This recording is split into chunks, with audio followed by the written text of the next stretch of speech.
Oi pessoal, boa noite, a paz do Senhor. Acabei de chegar aqui do culto lá da congregação da subsede Paraíso.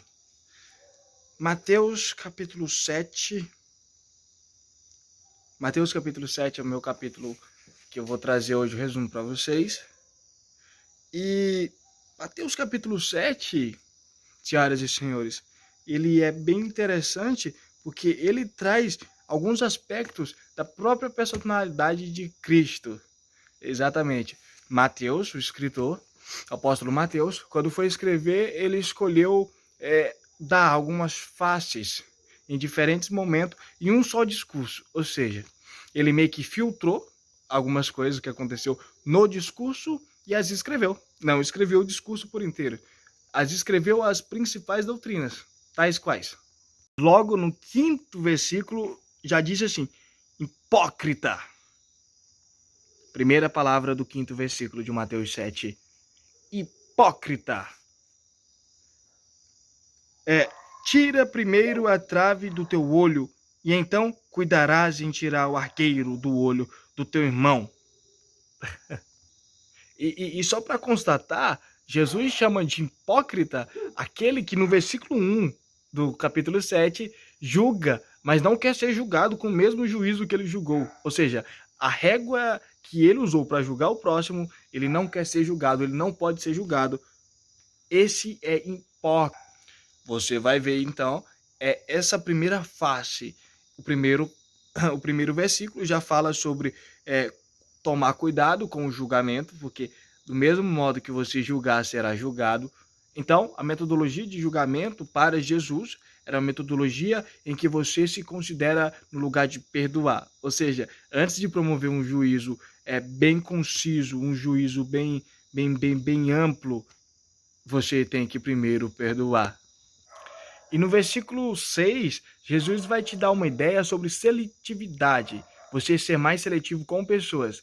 Olha só o que ele diz: não deem aos porcos as vossas pérolas. Só que já no versículo 7, o título do texto já muda. Aparece o título assim: a bondade de Deus. E no versículo 7 diz assim: pedi e dá-se-vos-á, batei e abri-se-vos-á. Olha só que bacana. Já é uma outra face do próprio Cristo, uma das faces em que ele é bom, e nele você sempre encontrará a bondade, mesmo às vezes com uma doutrina dura.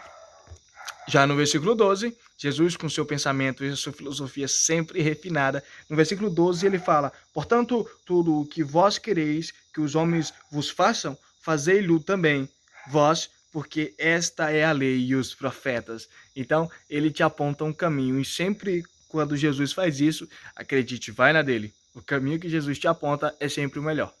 Bem, já no versículo 19 e 20, ele te aponta como a tua produtividade espiritual tem que acontecer.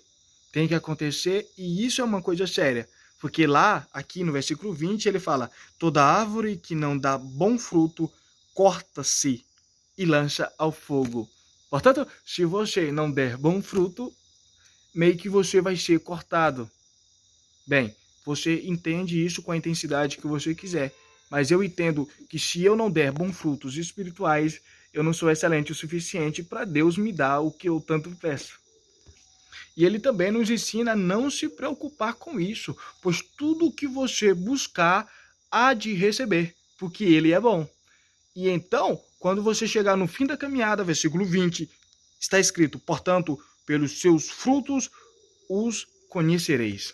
Veja, tudo que o fizer por causa do seu esforço, você será conhecido. Se você se esforçou em aprender em tocar um instrumento, e quando você tocar esse instrumento, pessoas te conhecerão porque você faz isso excelente.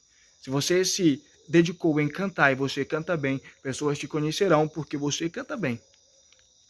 De outro modo, você que prega, você que fala, será conhecido porque fala e faz isso bem. Ou seja, se você dedicar-se sobre uma óptica espiritual e fizer isso intensamente, será conhecido por Cristo, conhecido por Deus. É o que te garante o versículo 20º do capítulo 7. O capítulo vai acabar com chave de ouro. Versículo 29. Porquanto os ensinava com autoridade e não como os escribas. Jesus se ratifica no seu discurso como aquele que é filho de Deus. Sendo filho de Deus, como diz lá em João capítulo 1, versículo 1, ele era o verbo e ele era Deus, tudo o que foi feito por ele, e nada do que foi feito sem ele seria. Jesus tem a sua autoridade bíblica reafirmada no 29º versículo do capítulo 7, onde ele diz que ele se apresentava com autoridade, então o seu discurso admirou aquelas pessoas, e por isso está escrito aqui em Mateus 7, foi o que chamou a atenção de Mateus, foi isso que ele escreveu.